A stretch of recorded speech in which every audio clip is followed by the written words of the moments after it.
Lanjutkan. Senyum Yuan Tiandi memang tidak bergengsi, seperti seorang pemimpin yang mempercayai bawahannya tiada taraf. Namun senyuman ini membuat rambut sosok itu menakutkan. Pada saat yang sama, saat-saat indah selalu pendek. Pada akhirnya, Putri Wenxing tidak bisa menahan kesal secara diam-diam.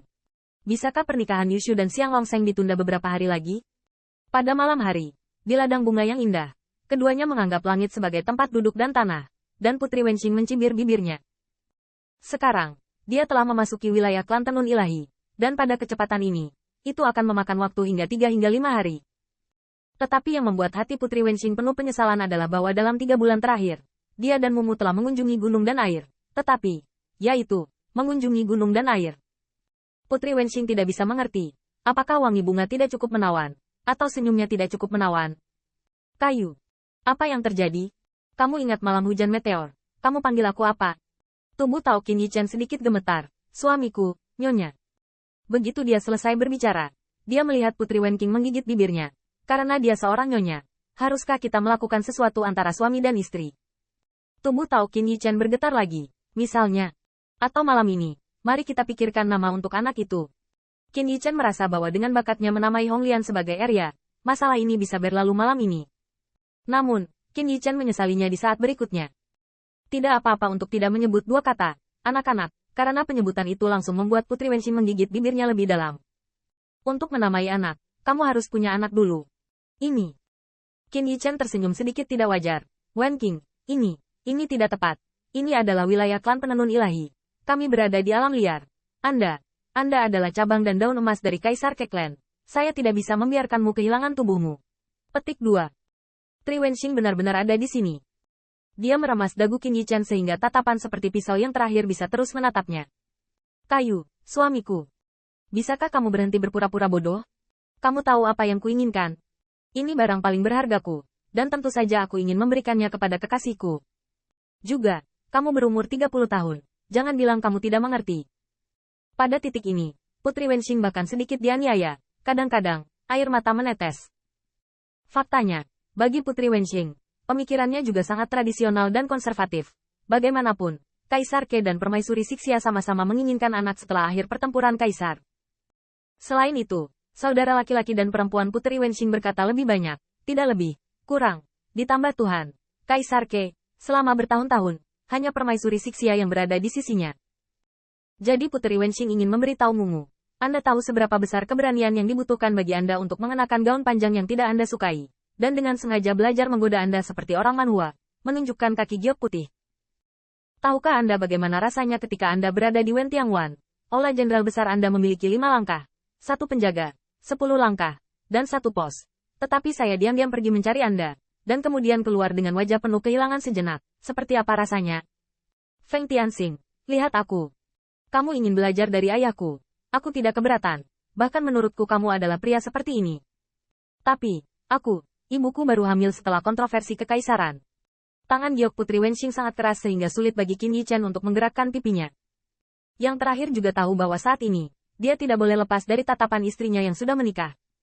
Wenqing, kamu. Qin Yichen memandang Putri Wenqing, mengertakkan gigi, dan sepertinya mengatur bahasa. Saya belum memohon siapapun dalam hidup saya.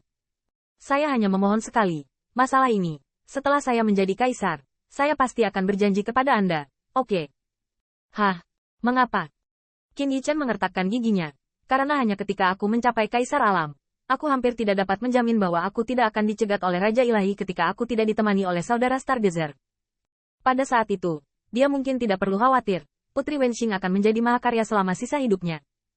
Tapi Qin Yichen tidak menyangka begitu suaranya jatuh. Dia melihat suara Putri Wenxing yang lain terangkat tinggi, dan tiba-tiba jatuh di wajahnya dengan kecepatan kilat.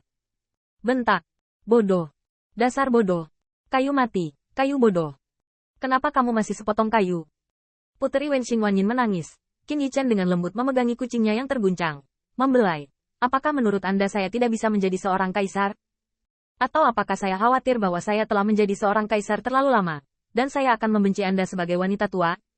Bodoh, bodoh, bodoh. Putri Wenqing berjuang dengan catkinnya untuk sementara waktu, dan pada akhirnya, sepertinya dia tidak bisa membantu Qin Yichen. Jadi dia hanya bisa mengangkat matanya yang merah cerah, penuh kebencian. Oke. Kamu harus mengatakan hal yang wajar dan alami dengan sangat serius, kan?